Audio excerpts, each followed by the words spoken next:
Quero ler com vocês a exposição do texto bíblico hoje, Atos 24. Nós leremos aqui os 27 versículos contidos em Atos 24, tá bem? Atos capítulo 24, Atos dos Apóstolos, capítulo 24. Nós vamos ler os 27 versículos. Eu estou lendo na revista e atualizada esta versão que será produzida aqui, ó. Já está aqui atrás, tá bom?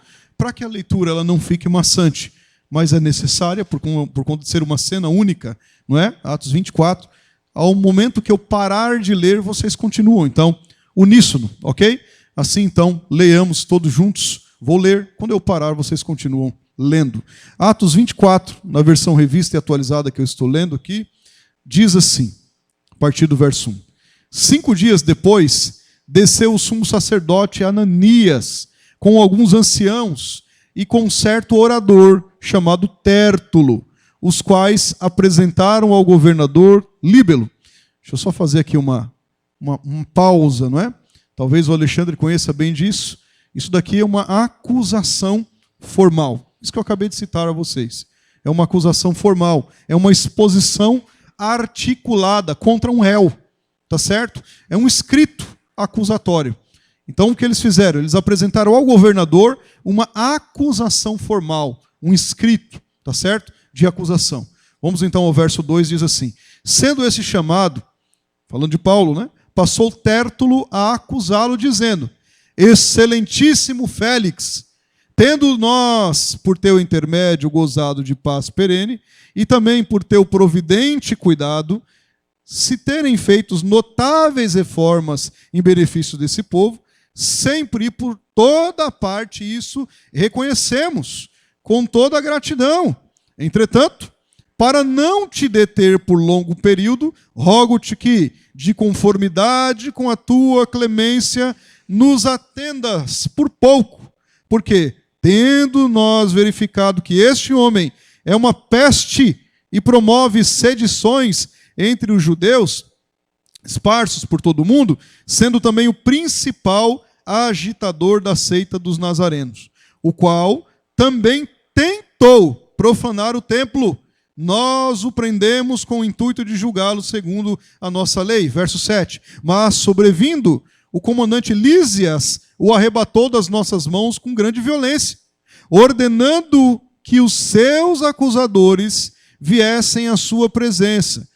Tu mesmo, examinando-o, poderás tomar conhecimento de todas as coisas de que nós o acusamos.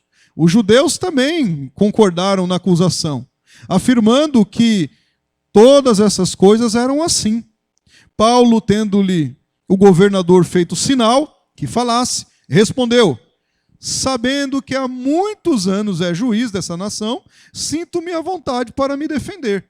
Visto poderes verificar que não há mais de 12 dias desde que subi a Jerusalém para adorar, e que não me acharam no templo discutindo com alguém, nem tampouco amotinando o povo, fosse na sinagoga ou na cidade, nem te podem provar as acusações que agora fazem contra mim.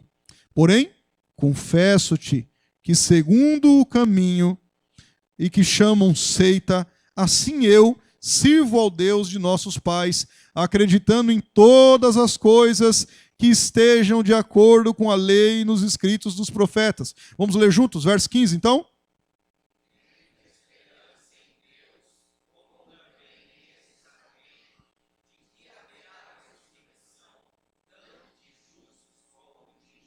(16)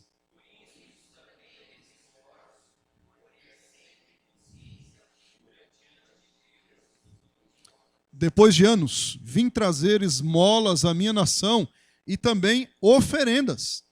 E foi nesta prática que alguns judeus da Ásia me encontraram já purificado no templo, sem ajuntamento e sem tumulto, os quais deviam comparecer diante de ti e acusar se tivesse alguma coisa contra mim. Ou estes mesmos digam que iniquidade acharam em mim, por ocasião do meu comparecimento perante o sinédrio, salvos essas palavras que clamei, estando entre eles, hoje sou eu julgado por vós acerca da ressurreição dos mortos. 22.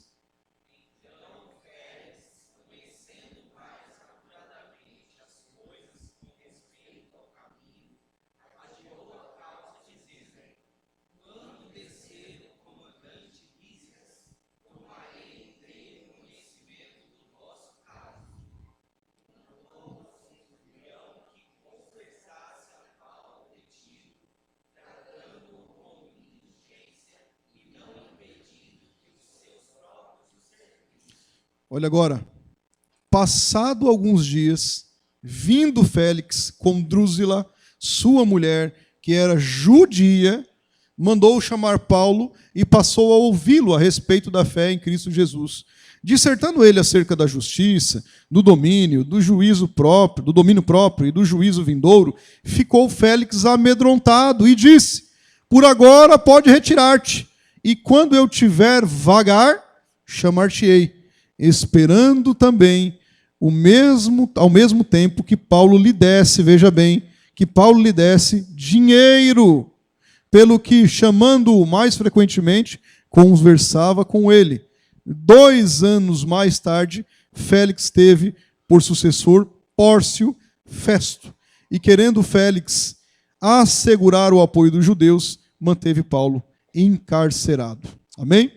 Uma leitura extensa, mas necessária. Curve sua cabeça.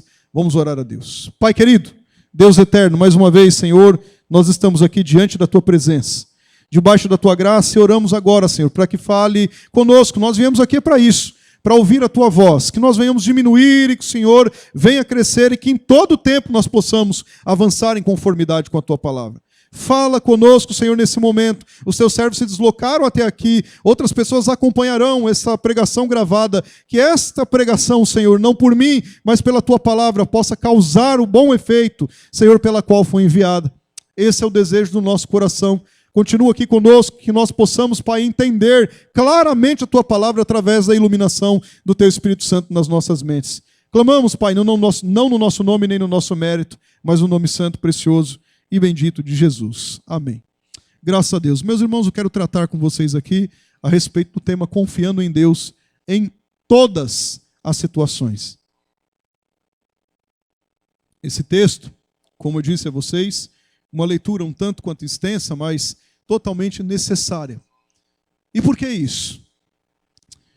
Alguma vez na sua vida você foi alvo de acusação injusta? Não precisa falar para mim, não. Só veja aí. Talvez uma lembrança até amarga, não é? Eu falando a respeito disso. Você já foi alvo de uma acusação injusta? Talvez aqui, em algum momento da sua vida, você foi apontado, não é? Com o dedo lá, pejorativamente, ou pejorativamente, é a palavra correta, por algo aqui que você não fez. Não sei, de repente você passou por uma situação como essa. Como é que você reagiu, então? Você que respondeu aí no seu coração, não, olha, eu fui acusado injustamente. Olha, me apontaram o dedo injustamente. Como é que você reagiu diante disso aqui? Como você, de fato, se posicionou frente à injustiça da qual você foi submetido? Como é que você aproveitou, inclusive, essa oportunidade para glorificar a Deus? E alguém pode falar, mas espera aí, na acusação, para glorificar a Deus? Isso sim. Como é que você aprovou ou aproveitou essa questão para glorificar a Deus? Bom, o fato que é muito difícil nós lidarmos com acusação.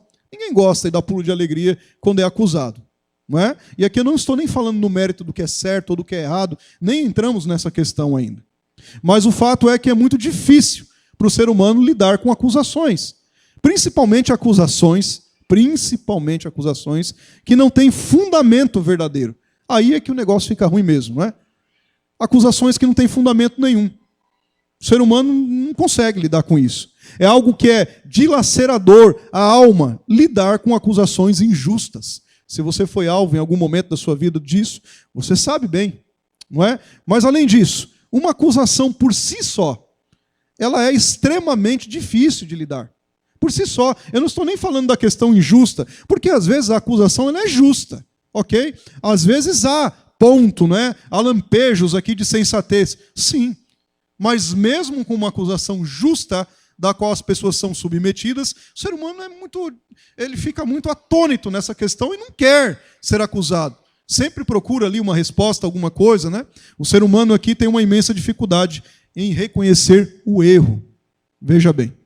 Mas, sem sombra de dúvidas, comparando aqui o fator da injustiça, que é a tônica aqui desse texto, é muito pior quando nós temos plena convicção, quando nós temos plena consciência de que nós não fizemos algo que estamos sendo ou fomos acusados, mas mesmo assim estão nos acusando o tempo inteiro, estão falando o tempo inteiro, estão apontando o tempo inteiro, mesmo sabendo que nós não fizemos isso. Eu estou falando isso em diversas esferas. Pode ser no trabalho, pode ser na família, pode ser no dia a dia, pode ser até na igreja. Ok? Eu estou falando a respeito disso.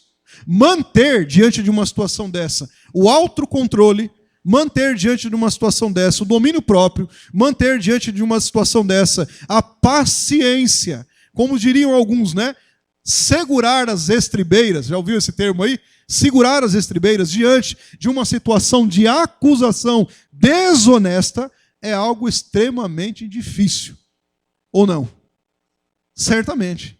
Sem dúvida nenhuma. O nosso desejo aqui, em uma situação como essa, de cada um de nós, todos nós somos assim, é o de nós levantarmos e aqui nos defendermos, é claro. Descarregarmos aqui a verdade, ou seja, não é assim, não é? Como disseminado na acusação, fazer ali a sua sustentação oral, de repente nesse sentido, fazer algo nessa tônica, e é algo até bom nós nos levantarmos. A gente precisa, às vezes mesmo, precisa. Tem hora para isso, evidentemente falando, mas tem hora que a gente precisa se levantar, é claro, com sabedoria e com a graça do Senhor, não em nós mesmos. Tem hora que é necessário, a fim de restaurarmos a verdade, de trazermos a verdade à tona. Nós devemos sim prezar pela nossa reputação, e não há nenhum problema em prezar pela nossa reputação.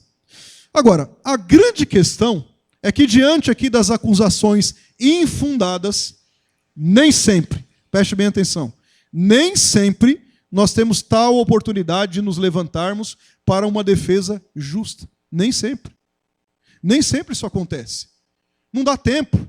Às vezes já correu. Ou mesmo, até você nem sabe. Quando sabe, já está levado a um tribunal. Não é? E aí entenda tribunal não com os meios que nós conhecemos. Pode ser até esse mesmo. Mas por uma outra questão. E diante disso, nós não podemos de forma nenhuma, veja bem, alimentar, de forma nenhuma nutrir, prover uma revolta, e até mesmo aqui, uma revolta diante de um cenário exposto. A gente não vai caminhar por aí. Nós não podemos fazer isso, pensando que a nossa ira, em vezes aqui, ajudará, não é verdade, no tocante à justiça necessária. Não, a ira não vai ajudar no tocante à justiça necessária. Agora veja, Tiago, fazendo uma corroboração com isso que temos, já vamos aplicar para que você entenda. Tiago, falando acerca da prática da palavra de Deus, nos diz em Tiago capítulo 1, verso 19 e 20, será reproduzido aqui para você. Tiago capítulo 1, verso 19 e 20 diz assim: sabeis estas coisas, meus amados irmãos, todo homem seja, pois, pronto para ouvir e rápido para falar. É assim? É o contrário. Todo homem seja, pois, pronto para ouvir e tardio para falar, e também tardio para se irar. O resto do texto diz: porque a ira do homem não produz justiça. Não adianta ficar irado. Não adianta. Agora, o ponto de conexão aqui é que nós temos dois ouvidos, não é? Às vezes precisa mais ouvir do que falar. A língua não tem osso. Ela pode incendiar com uma faísca. Eu estou falando de forma geral, não é nada aqui na igreja. Estou falando de forma geral, com base no texto. É por isso que, como cristãos, nós temos que nos redarguir, nos ater exatamente ao que a palavra do Senhor diz. Não será por meio da ira desvairada, não é? Sem controle nenhum. Não será por conta da raiva. Fiquei raivoso. Não será por conta de um temperamento explosivo. Alguns são sanguíneos, outros são coléricos, né? Sem controle, evidentemente, porque temperamentos são moldados pelo Espírito Santo. Não será por meio disso ou qualquer outra coisa similar que Deus nos vingará. Não será por meio disso. Você acabou de ler o texto comigo. Porque a ira do homem não produz a justiça de Deus. Veja, não será aqui por meio de uma ação sem controle, de um dia de fúria, vamos colocar assim, que Deus vai nos defender. Na verdade, a palavra fala o contrário, né? A resposta branda, ela acalma o furor. É ao contrário, tá certo? Nunca tome uma ação no momento do furor. Você vai errar. Nunca tome uma ação no momento do furor. E outra, nunca prometa absolutamente nada na alegria. Seja sensato. Ouça a palavra de Deus, sente, medite, busque de Deus, ore ao Senhor e Ele vai direcionar. Mas voltando aqui ao que interessa para nós. Antes, nós devemos depositar nas mãos de Deus toda e qualquer situação em que nós somos falsamente acusados, não é? Falsamente acusados. Reforço que se nós tivermos uma oportunidade de defesa, não há problema nenhum. Nós devemos fazer isso. Mas também reforço que nem sempre isso acontece. Nem sempre acontece. Mas nós precisamos ter uma convicção, é claro, de que a solução do nosso problema, não é? A solução do caso, qualquer que seja ele, não está meramente no meu e no seu poder argumentativo. Eu posso falar uma série de questões, eu posso falar da Bíblia o dia inteiro para vocês, vocês podem falar para mim, nós podemos falar para os que estão lá fora. Isso não está no nosso poder argumentativo. A solução não está nesse sentido. A solução não está na posição que nós ocupamos ou não ocupamos na igreja, na sociedade, qualquer que seja o lugar. Não está aí. Ou até mesmo nas nossas articulações, não é? Olha, eu articulo bem por aqui, eu vou por ali. Não, a solução não está nisso, não. Nunca esteve, mas sim inteiramente na providência de Deus. A solução está aí, em nos socorrer. É esse o ponto aqui, agindo muitas vezes em nós, através de nós, em várias situações ou variadas situações que nós nem compreendemos. Lembremos do contexto que vimos aqui. O que é que cerca esse capítulo que nós lemos? Paulo, o apóstolo, essa é a cena, não é? Ele foi julgado uma vez pelo Sinédrio lá no Conselho Judaico. Nem foi nesse capítulo. Foi no capítulo anterior. Já estavam acusando Paulo. Ok? E o que é que aconteceu no julgamento de Paulo lá no Sinédrio, no capítulo 23, no capítulo 24? Na verdade, começa do 22. O que foi que aconteceu lá? Paulo, ele foi acusado, veja bem, de introduzir gentios dentro do templo.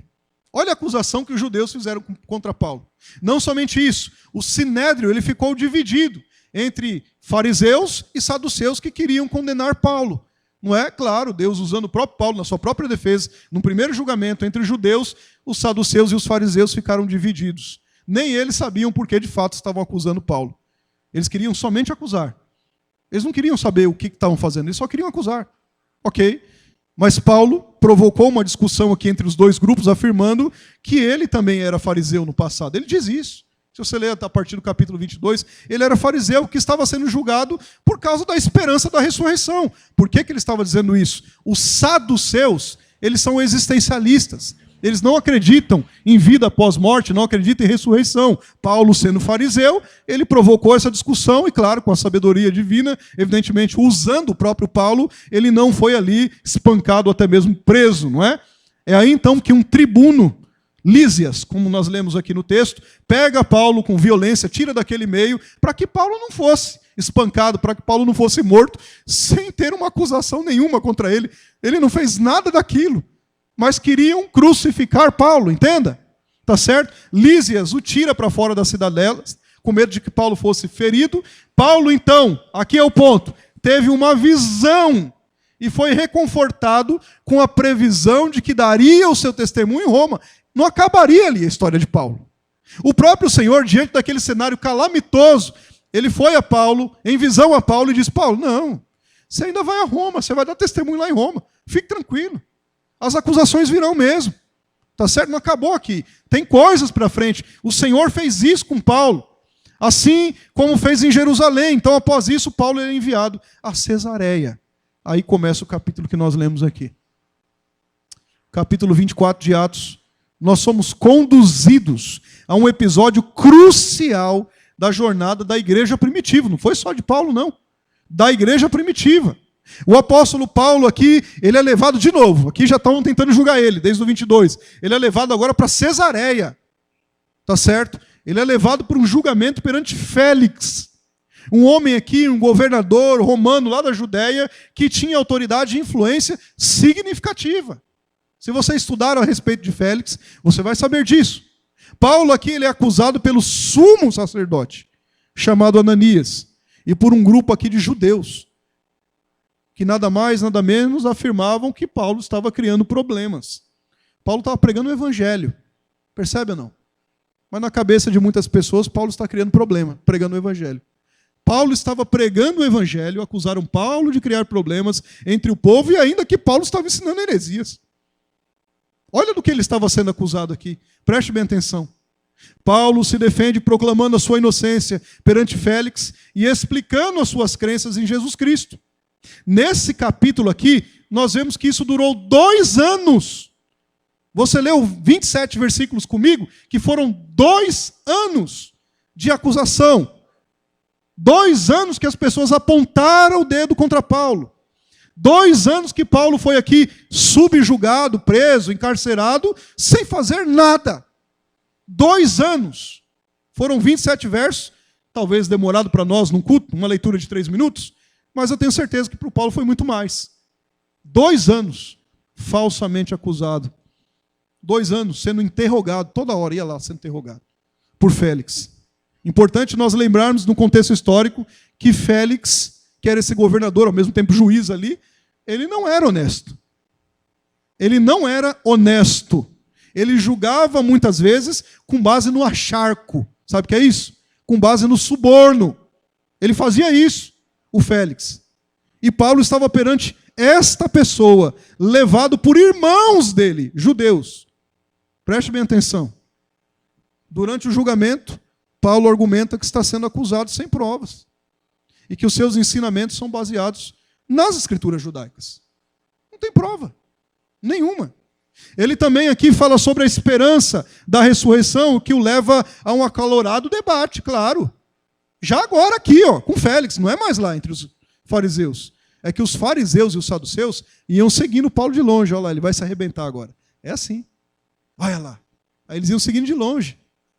E lá, de novo, um acalorado debate, né? Paulo, de novo, fala da ressurreição.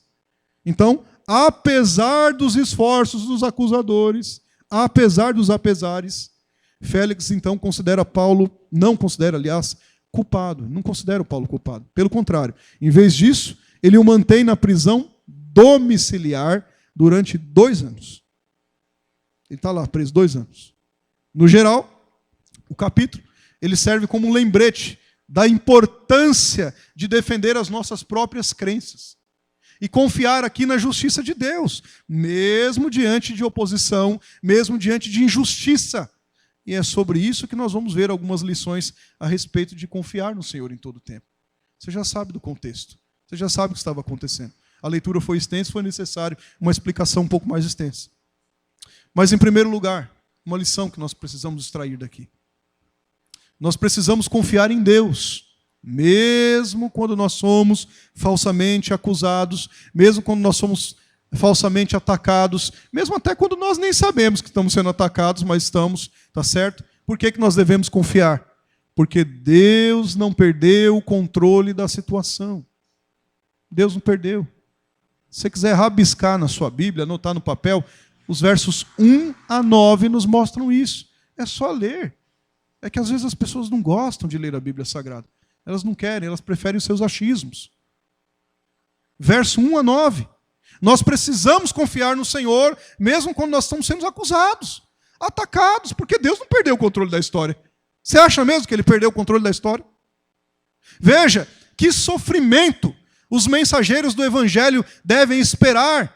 Que sofrimento eu e você devemos esperar. Jesus disse aos seus discípulos que esperassem sofrimento e uma outra coisinha aí, oposição. Não pense que porque você vai pregar o evangelho genuíno, você vai falar do evangelho da graça, você vai falar da justiça de Deus, você vai deixar de lado uma teologia coach, uma teologia da prosperidade de lado, que você vai ser amaciado. Não pense nisso. Você vai sofrer. E eu também. Nós sofreremos oposição.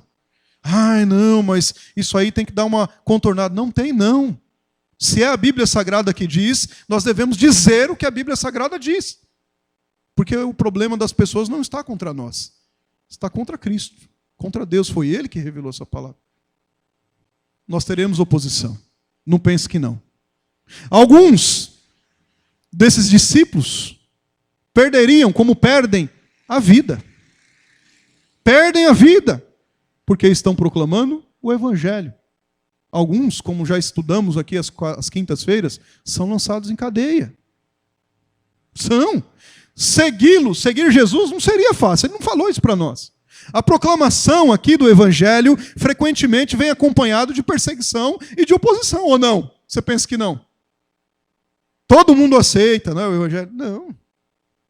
A pregação, a propagação do Evangelho, às vezes causa uma perseguição até mesmo dentro de redutos religiosos. Nós sabemos que o propósito da oposição ilegítima, com I, ilegítima, não é? Ao Evangelho, é uma tentativa de danificá-lo. Não é contra a pessoa, sua ou a minha. É contra o Evangelho. É uma tentativa de danificá-lo, a fim de querer barrar, obstruir o seu avanço. Os inimigos da cruz aqui, eles intentam acusações de todas as formas. Note, querido irmão e querida irmã, que as palavras iniciais do discurso de Tértulo, elas são recheadas de bajulações ao governador. Você não notou isso? Bajulações. Palavras envoltas em hipocrisia. Ao ponto aqui de Tértulo agradecer, olha o que ele fez. O acusador de Paulo que levou, né? Um orador exímio. Olha só, a ponto de ele agradecer pela paz e pelas reformas realizadas pelo Félix. Quando, na verdade, um Googlezinho que você der aí, quando, na verdade, o Félix, ele fez totalmente ao contrário disso. Ele empregou aqui inúmeros tumultos, usando força, violência, truculência, brutalidade, que não trouxe nenhuma gratidão do povo judeu, mas sim o horror. Mas estava lá o Tértulo, chegando perto do Félix. Estimado Félix, excelentíssimo Félix, bajulando, irmãos. Bajulação não serve para o cristão, não serve para o cristão. Bajulação é uma escada infestada de cupim. A estrutura já está comprometida. Se você subir pela bajulação, você vai cair. E era o que ele estava fazendo aqui. O judeu Tértulo, excelentíssimo Félix, você é muito bom. Olha, tantas coisas que você fez, que maravilha. E a gente sai por aí falando, viu, Félix, de tanta coisa que você fez boa. O camarada pintando e bordando à base do acharco, da desonestidade, do adultério. E estava lá para julgar o Paulo, que não tinha feito nada. Estava pregando o Evangelho. O discurso infundado de Tértulo apresenta 3 principais questões contra Paulo. 3 principais. A primeira dela, ele acusou Paulo de tumulto. Você notou no texto que nós lemos, né?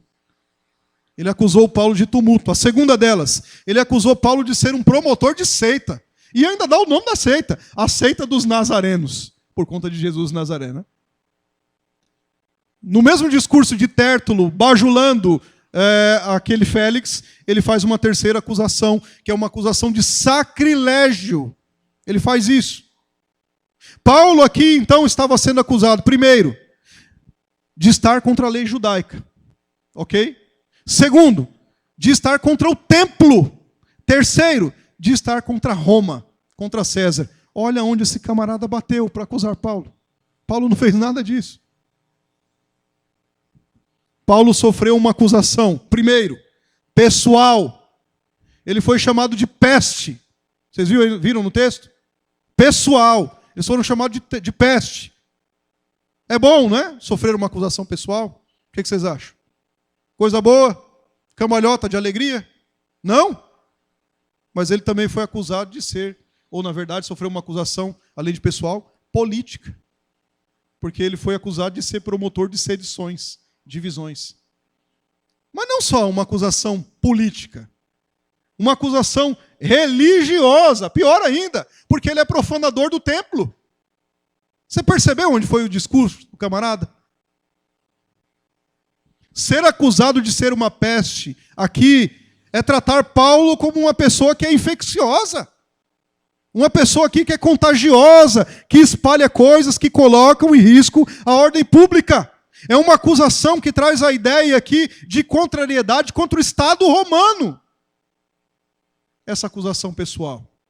Ser acusado politicamente é o quê? Senão ser acusado de promover sedições, tumultos, motins, desordens. Era uma acusação dispendiosa.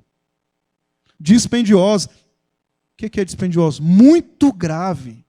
Muito grave. Dado aos fatos políticos aqui, porque muitos baderneiros e perturbadores judeus faziam isso. Estavam jogando Paulo no mesmo bojo. Olha o que eles estavam fazendo. Os falsos messias aqui ameaçavam a suposta paz que Tértulo atribuía a Félix, percebe? E colocaram Paulo no mesmo bojo. Ele foi acusado religiosamente. O que aconteceu com ele? Ele foi acusado de ser profanador do templo. Aí você fala, mas o que tem a ver isso, né? Bom, na lei judaica, culminaria, se comprovado, uma morte iminente. Ele seria apedrejado. Seria morto. Percebe ou não? A pedra de quem está na mão é bom. Entenderam ou não? Seria morto. Estava profanando o templo. Olha a acusação. Agora, eu não sei como é que você reage aqui a acusações e ataques falsos. Mas o que eu quero que você considere nessa pregação, nessa nossa conversa, é a maneira como o apóstolo Paulo responde ao ataque dessas pessoas que o estavam acusando falsamente. Talvez aqui um paradoxo ele está à vista, não é? Por quê? Quando nós devemos sentir aqui conforto, de sermos confortados com o fato do apóstolo Paulo ser atacado? É exatamente isso que eu estou dizendo para vocês. Vocês precisam descansar, serem confortados com o fato do Paulo ser atacado. Vocês também caminharão nisso. Não pense que não. Mas que coisa é essa? Diante da acusação eu tenho que ter conforto? Bom, esse homem aqui que é inspirado por Deus, Paulo, né, é o responsável por escrever só 2/3 do Novo Testamento. E você sabe onde ele escreveu? Grande parte disso aqui? Na prisão. É uma pessoa que não é diferente de mim e de você, não é? Agora, Deus não amou mais Paulo ou menos você, de jeito nenhum. Não é esse o ponto aqui. Então, quando você estiver sendo atacado por causa do Evangelho, preste bem atenção. Por causa do Evangelho. Quando você estiver sendo atacado porque você está pregando o Evangelho, genuíno, sem distorções, quando você estiver sendo atacado por esse sentido aqui, você tem que se sentir confortado. É assim que você tem que se sentir. Em saber que você não está sozinho. Em saber aqui que você não é o primeiro a passar por isso. Você não é nem o primeiro, nem a última bolacha do pacote. E nem será.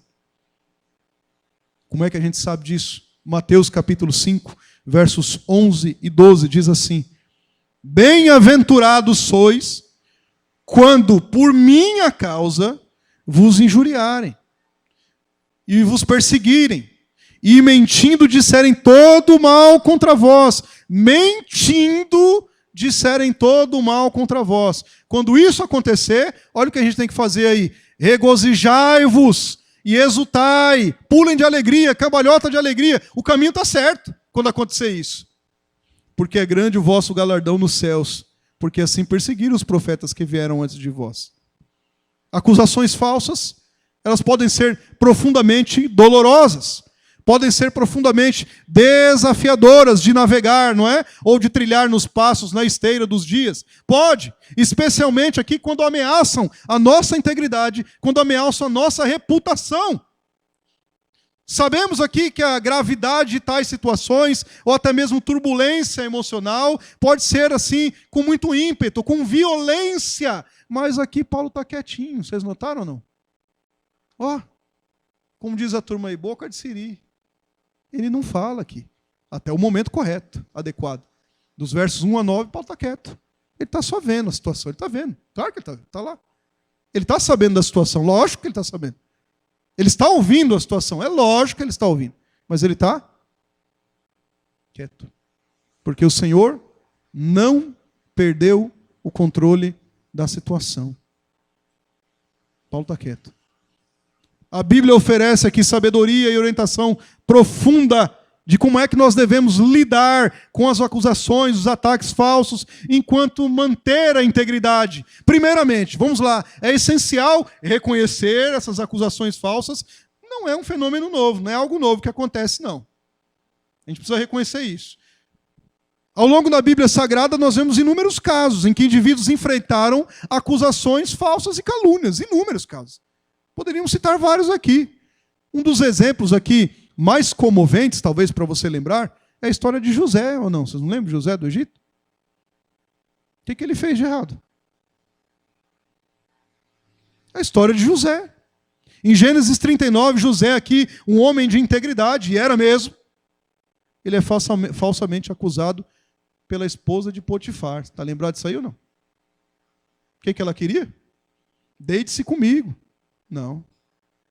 Quero isso aí não. E ela começa a acusá-lo falsamente. E José é jogado aonde, irmãos? Na prisão. Ele perde tudo. Tudo. Ele é jogado na prisão. No entanto, a resposta de José a essa injustiça é um testemunho do seu caráter e da fé em Deus. Já notaram isso? Em primeiro lugar, é crucial permanecer firme em sua integridade. Mesmo quando falsamente acusado. Não negocie. José, assim como Paulo, voltando aqui ao nosso texto, só um exemplo. José, assim como Paulo, eles tiveram confiança de que Deus, de forma alguma, perdeu o controle da situação. Da mesma forma, quando nós enfrentamos acusações falsas, nós devemos manter a nossa integridade e confiar que Deus vê e conhece toda a verdade. Provérbios capítulo 12, verso 19 diz, nos lembra, não é? O lábio veraz, o lábio que fala a verdade, o lábio veraz permanece para sempre. A língua mentirosa, apenas um momento. No fim das contas, a verdade sempre prevalecerá. Não adianta. Pode fazer malabarismo, pode para cá, para lá. Eu penso isso. No fim das contas, a verdade sempre prevalecerá. Sempre. Nós precisamos confiar no Senhor. Diante dos inimigos do Evangelho. Eles não prevalecerão com as suas pretensas mentiras. Não prevalecerão. Deus está no controle de toda e qualquer situação. Segundo lugar, nós precisamos confiar na eficaz palavra de Deus. Veja bem, não negando ou negociando a nossa fé ao darmos resposta diante dessas falsas acusações. Se quiser marcar aí, versos 10 a 21. Olha lá. Versos 10 a 21. Exatamente isso. Paulo estava boca de siri, como falei aqui para vocês, quietinho. Ele está vendo? Está vendo. Está sendo acusado? Está sendo acusado. Estão fazendo um movimento ali? Estão fazendo um movimento. Ele está quieto. No momento que o governador dá o sinal, mal sabia que o governador dando sinal era o próprio Deus fazendo isso. No momento que ele dá sinal para o Paulo falar, é chegado o momento da defesa de Paulo. Ele tem ouvido esses ataques assim que dá para imaginar como ficou a alma de Paulo, né? O coração de Paulo. Agora é a vez dele responder. Eu estou dizendo para vocês que nós precisamos confiar no Senhor, na eficaz palavra de Deus, não negando ou negociando a nossa fé quando nós vamos dar uma resposta diante das falsas acusações. Não dá para negociar a princípio, não. Paulo apresenta a sua defesa sobre as 3 acusações que ele sofreu. Eu já disse para vocês quais são as 3 anteriormente. Paulo prova que ele não é um agitador. Ele não é um perturbador da paz. De jeito nenhum. De jeito nenhum. Ele não for a Jerusalém para fazer um motim. A gente não vê isso. Não vê. Contrário. Pelo contrário. A isto ele foi para lá para adorar a Deus e ofertar ao povo judeu. Ele foi abençoar o povo judeu. Ele foi lá não para causar, mas para levar bênção. Segundo aqui, Paulo prova que o caminho era assim que eles eram conhecidos, eles não eram chamados de cristãos, eles eram os do caminho, tá certo? Os do caminho são os cristãos, posteriormente chamados, um pouco para frente, né? Em Atos ainda. Ele prova que os do caminho não é seita coisa nenhuma. Estavam falando que eles eram seita e que Paulo era o líder da seita. Seita dos nazarenos. Paulo criou então um grupinho para ele, estava indo contra os judeus. Não! Ele afirma que é seguidor, sim, dos preceitos de Cristo Jesus. Ele negociou, não. Ah, você é dessa seita aí? Não, não é seita, não. Eu sou seguidor dos preceitos de Cristo Jesus. Mas ele também diz que não se trata aqui de seita coisa nenhuma, como os judeus eles estavam pontuando seita dos nazarenos. Paulo enfatiza que ele adora ao Deus de seus pais, está no texto que nós lemos aí, e que crê no ensinamento das Escrituras Sagradas. Paulo não é um herético coisa nenhuma, eles tentam diminuir Paulo, eles tentam restringir Paulo, eles tentam calar Paulo, eles tentam não oportunizar que Paulo falasse. Mas Paulo não é um herege, coisa nenhuma, de jeito nenhum. Mas ele é um fiel à fé dos seus antepassados. Tem um hino nosso aí que é o 18, Deus dos Antigos, né? Muito bonito. Eu lembro disso quando leio um texto como esse. A fé dos antepassados. Que fé que é essa? A fé em Cristo. É a fé em Cristo Jesus. A religião, na cabeça aqui deles, não é? Era uma seita, essa do caminho. Mas na verdade não. Do caminho não era uma novidade inventada por Paulo. Ao contrário, tinha suas raízes no Antigo Testamento. O Cristo anunciado por Paulo era o mesmo proclamado pelos profetas. E os camaradas acusando Paulo, olha isso. Terceiro, Paulo prova que não profanou o templo. Ele não fez isso, conforme ele foi acusado. Não. Paulo foi a Jerusalém para demonstrar o seu amor ao país dele, naturalmente, ok? E o respeito que ele tinha pelas leis judaicas. Ele foi lá para isso. Ele foi levar, como eu disse, oferendas. E quando ele entrou no templo, aí é o detalhe. Com esse propósito de levar oferendas, ele já estava cerimonialmente puro. E a turma acusando ele de levar os gentios para dentro do templo. Impuro. Olha isso. Os valores se invertem, né? Muitas vezes. Né? Você faz o certo, você é tido como errado, né? Os valores se invertem. O tumulto não foi criado por Paulo. Você sabe por quem foi criado o tumulto? Sabe onde começou a faísca? E onde deu continuidade nessa faísca?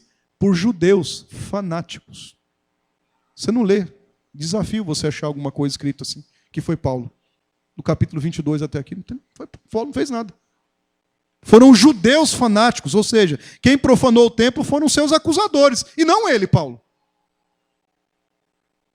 Lembre-se que Paulo, lá em Atos 23, já havia dito, tudo isso é porque eu creio na ressurreição dos mortos.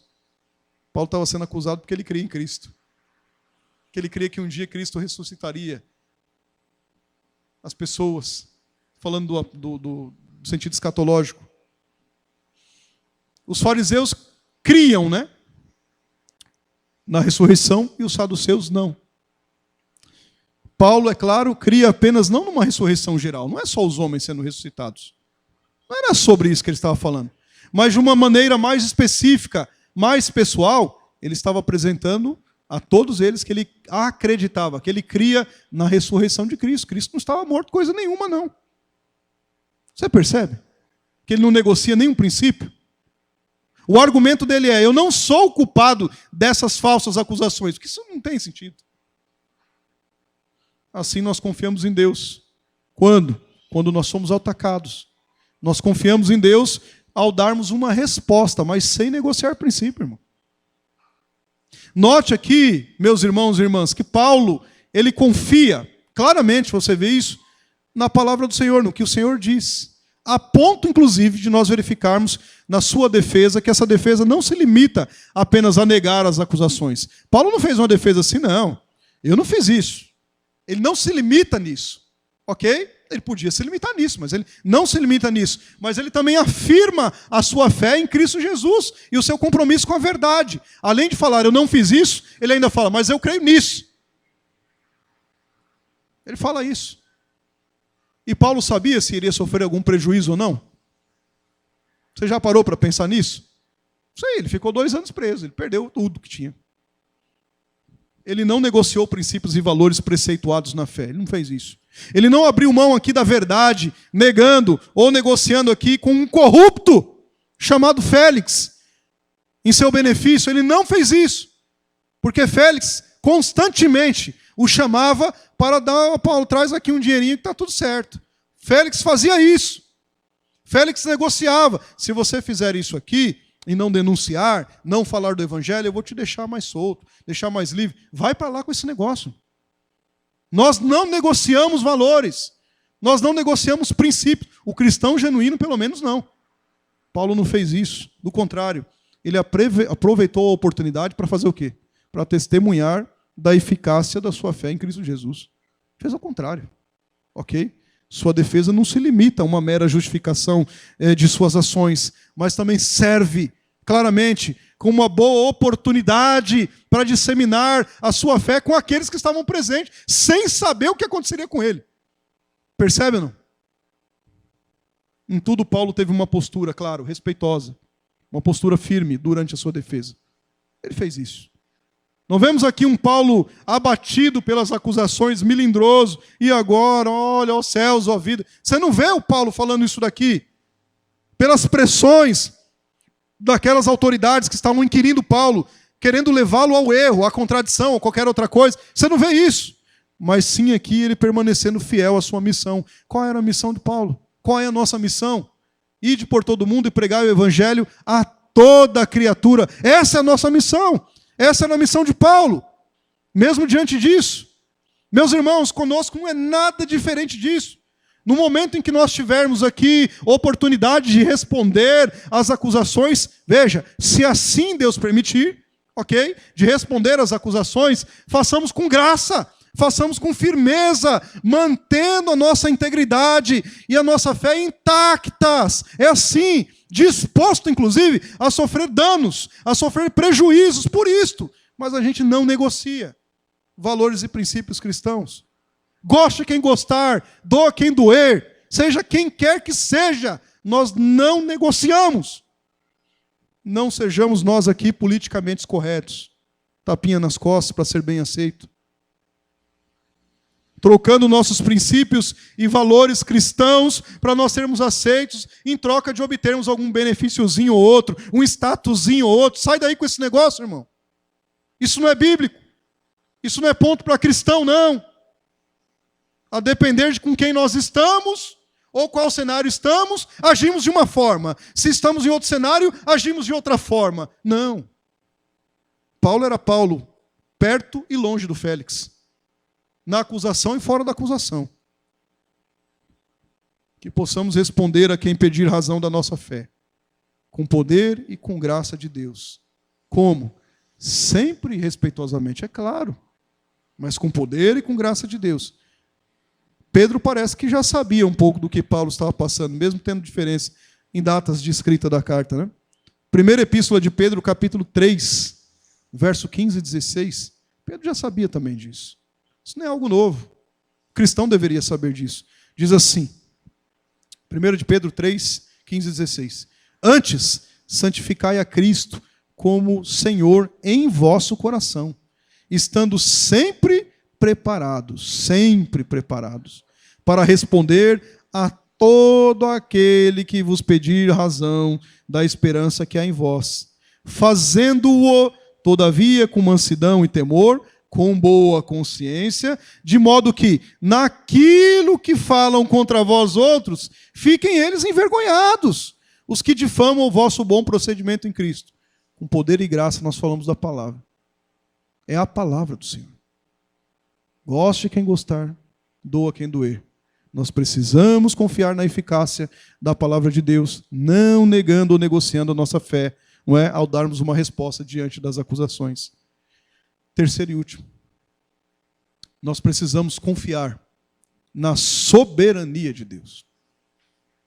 Observando atentamente, é atento mesmo, observando atentamente onde a soberania de Deus nos conduz. E a partir daí, propagarmos a sua palavra com intrepidez e com coragem. Se você quiser marcar, versos 22 a 27, que a gente finaliza o capítulo. Nesta ocasião, o governador Félix procurou conhecer de forma mais profunda as questões inerentes ao caminho. Ele não julgou Paulo culpado. Ele falou, não, espera, vou manter ele preso. Claro que é politicagem, tem uma série de questões ali. Vou manter ele preso. Quero conhecer mais acerca do caminho. Entendeu? Aqui, então, ele adia a sua causa, né?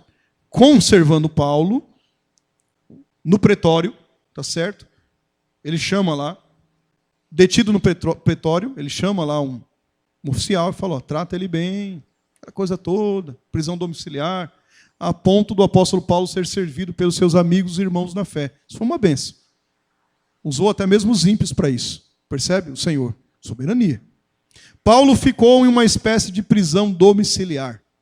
À medida que Félix passou a conhecer um pouco mais acerca do caminho, ele teve curiosidade para ouvir Paulo. Olha aí.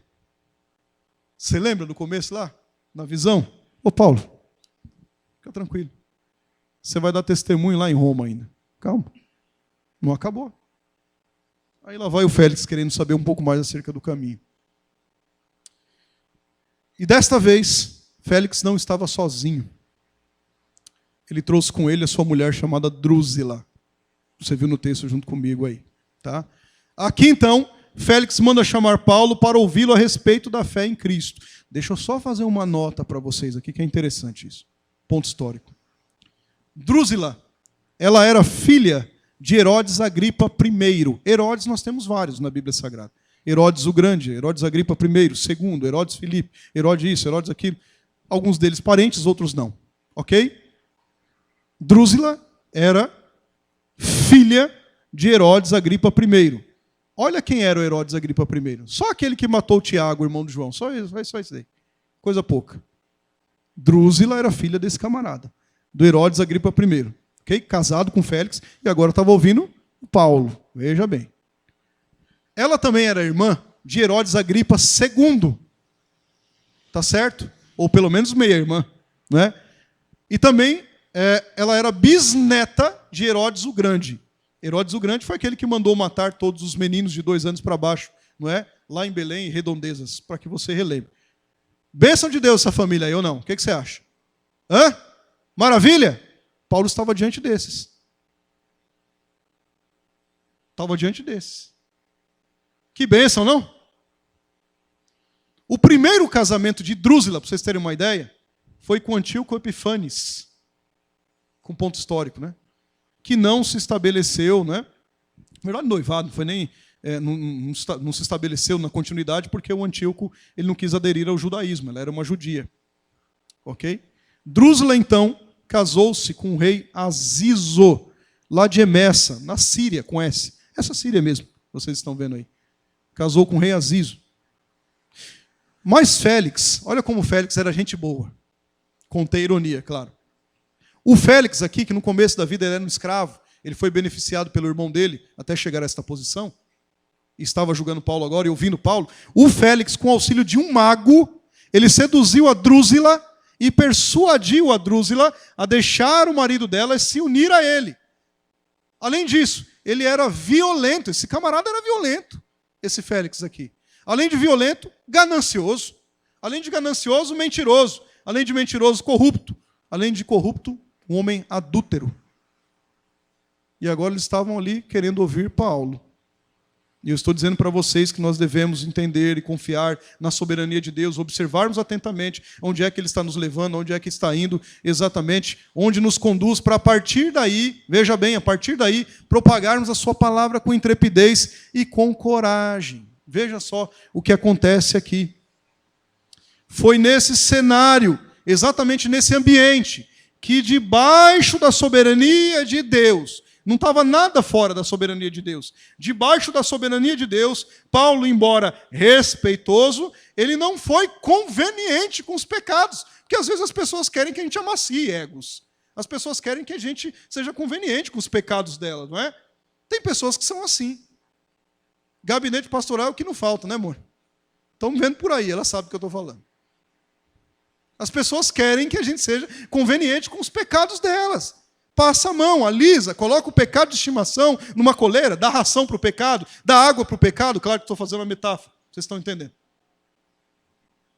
Tem gente que acha isso. Mas Paulo não foi conveniente, não. Poxa, mas e agora, hein? Agripa primeiro, Agripa segundo, Herodes o Grande.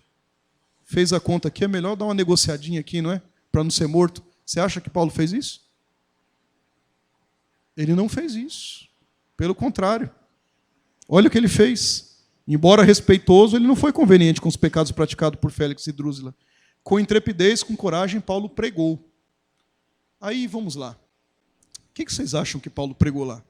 Alternativa A. Uma teologia coach de amaciar egos. Pois você acha que ele fez isso? Alternativa B. Sei lá. Não, Félix, Deus vai te abençoar mesmo, você está certo, é isso daí. O cara todo torto, todo errado. Vocês acham que Paulo fez isso? Um crente genuíno não faz isso. Paulo não pregou para agradá-los, de jeito nenhum. Nenhum de nós vai pregar para agradar ninguém. Paulo não pregou para agradá-los. Paulo aqui não pregou maquiado. De repente eu não vou falar abertamente, mas eu vou falar na surdina aqui para eles entenderem meia palavra, não é? Paulo não pregou maquiando a mensagem. Por conta aqui dos pecados deles, não é? Pela importância, pela influência que talvez Félix e Drusila tinham, que eles exerciam até mesmo recursos financeiros que ele tinha. Não, isso daqui eu tenho que pregar diferente, porque o dízimo dele, para lá com esse negócio, tem que pregar a palavra. Paulo não fez isso, não. Paulo não tirou a mão na direção, né? Não tirou o pé do acelerador. Paulo não fez isso. De jeito nenhum, da pregação, porque tinha medo do que lhe aconteceria. Não! Tendo a oportunidade de falar a Félix e a Drusila aqui, debaixo da soberania de Deus, ele tinha que estar exatamente ali. Foi o Senhor que o levou ali, sabendo que estava debaixo dessa incontestável soberania do Senhor. Ele faz uma relação oriunda sobre 3 aspectos. Parece até um sermão expositivo. Prontinho. Paulo fez isso. Primeiro, ele prega sobre a justiça. Para Drusila e para o camarada chamado Félix, né? Corrupto e adúltero. Depois ele prega sobre o domínio próprio e depois ele prega sobre o juízo vindouro. Sobre a justiça, em primeiro lugar, Paulo mostrou a Félix e a Drusila que eles deveriam tomar uma atitude com relação ao pecado passado, do que ele fez no passado. Era isso que ele estava falando. Em segundo lugar, ele prega sobre o domínio próprio, ele está falando assim, olha, vocês têm, constrangeu eles a tomar uma atitude, não do passado agora, mas imediata, na tentação do presente, na tentação de agora. Uma coisa é o passado, resolvam. E agora o presente continua? Não, resolva aqui agora. Terceiro, ele falou do juízo vindouro. Paulo os levou a refletir aqui sobre uma atitude que deveriam ter com respeito ao julgamento vindouro. E aí então é que ele fica apavorado. Aí o Félix fica apavorado. Não. Vai de volta, quando eu tiver um tempinho, você volta aí. Às vezes as pessoas querem ouvir, estão com comichão nos ouvidos. Elas querem ouvir só o que lhes agrada. Quando é uma palavrinha um pouco mais dura, aí... Ah, não. Está muito duro. Essa igreja, esse Jesus aí... Ai, Jesus fez isso. Ele tinha acabado de multiplicar pães e peixes, a turma estava com a barriguinha cheia, né? Como diz a turma. Aí ele fala, põe um barquinho aqui, eu vou me afastar um pouco, usando o vento, né, para falar, característica da física. E ele começa a dar um discurso muito duro. Está lá escrito na Bíblia Sagrada. E sabe o que as pessoas fizeram? Sabe o que elas fizeram? Começaram a razoar nos seus próprios corações. E começaram a... Percebe? Sabe o que Jesus faz? Ele vira para os 12 que está perto dele. E vocês? Vocês não querem ir embora também, não? Vai embora. Faz a malinha e vai embora. Ele fala para os 12 que estavam do lado dele. O evangelho não é evangelho de açúcar. Aí um lá, iluminado pelo Senhor, pelo Espírito Santo, se levanta. Para onde iremos nós? Não é pelo evangelho de açúcar. Não é pelo evangelho de algodão doce. É pelo evangelho que nos confronta. Para onde iremos nós, se só tu tens a palavra de vida eterna? Confronta o nosso coração, às vezes. Confronta a nossa pecaminosidade. Confronta as nossas atitudes que temos feito. Confronta. Paulo fez isso. Em primeiro lugar, deveriam tomar uma atitude em relação ao pecado passado, já estou finalizando, em relação da justiça. Por quê? Porque Deus é santo. Ele exige justiça, não pense que não. Ele é santo. No entanto, a boa notícia é que esse mesmo Deus santo concede a própria justiça para aqueles que creem em Cristo. Agora não é nossa justiça própria, nunca foi. É a de Cristo. Essa é a boa notícia. Era necessário o arrependimento verdadeiro. Precisa se arrepender para ser alvo da graça de Deus. Segundo, Paulo, no seu sermão, se eu posso dizer assim, expositivo, né? Aqui no finalzinho, ele refere-se ao domínio próprio, no tempo presente. Meus irmãos, nós devemos ter uma atitude de respeito para com o Senhor diante da tentação presente. O ser humano aqui tenta controlar quase tudo. Quer controlar tudo. Não, mas é isso. Sempre tem uma desculpa. Mas é aquilo, mas é isso, mas aquilo outro. Mas não controla a si mesmo.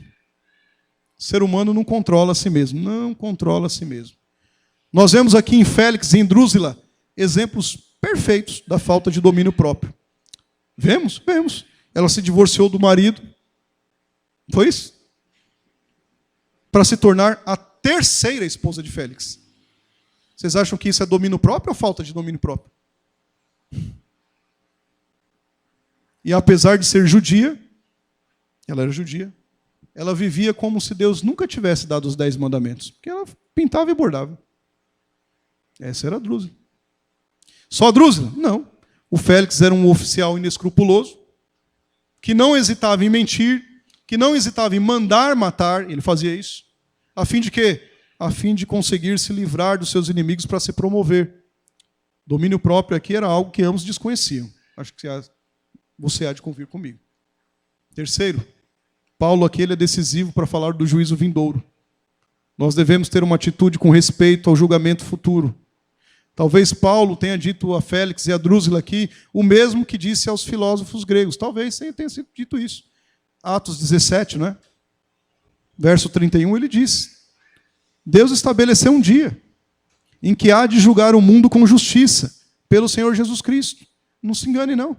Deus estabeleceu um dia, Ele fará. Ou Jesus Cristo é o nosso Salvador, ou Jesus Cristo será o nosso juiz. Percebe isso? Irmãos queridos, relembre-se então.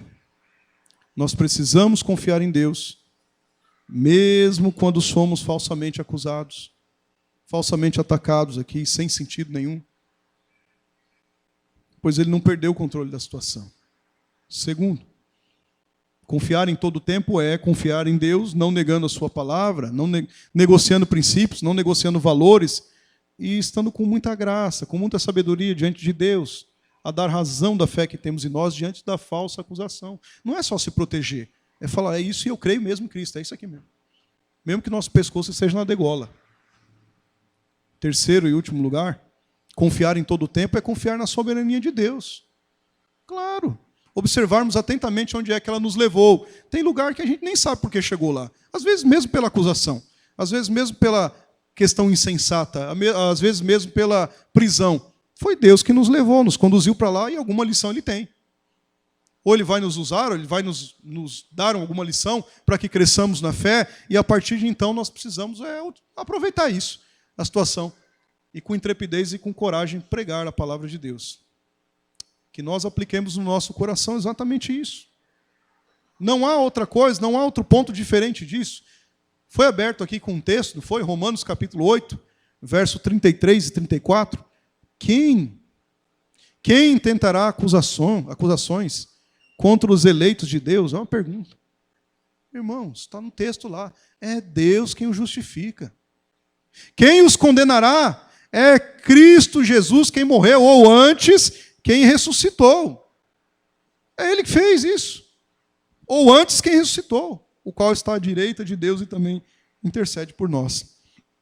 Que Cristo nos ajude, que Cristo nos oriente, que Cristo aqui nos capacite em todas as situações da vida, tudo para o louvor da sua glória, e que nós possamos, inclusive, enxergar o que devemos. Fora da maquiagem, fora da questão, enxergue. Em nome de Jesus, as coisas que acontecem, caminhe enxergando. Deus está falando conosco. para que nós não possamos ser escorregadios no nosso caminhar, na nossa palavra. Faça isso, irmãos, e o Senhor será glorificado. Em nós, eu vou terminar, através de nós, e até mesmo, meus irmãos, apesar de nós. O Senhor te plantou aqui para servir. Sirva. Aqui e a partir daqui. Você não serve um pastor de igreja. Você não serve o irmão que está aí do teu lado. Você serve ao Senhor. Entenda, irmãos. Diante das dificuldades e agruras da vida, o Senhor está conosco. Nós vamos avançar. E o spoiler do final você já tem. Quem vence no final é o Cordeiro. É o Cordeiro de Deus. Nós vamos construir, se eu posso dizer assim, a nossa vida diante da palavra do Senhor na rocha solidificada. E não em burburinhos e conversas que não são frutíferas. Acusações nós temos diversas. Não estou falando da igreja, não. Estou falando de forma geral. Tudo quanto é lugar. Mas nós devemos abalizar o nosso coração na palavra de Deus. Que Deus nos oriente a isso. Que Ele nos cadencie a isso. E nos capacite para isso. Amém? Vamos ficar de pé, vamos louvar.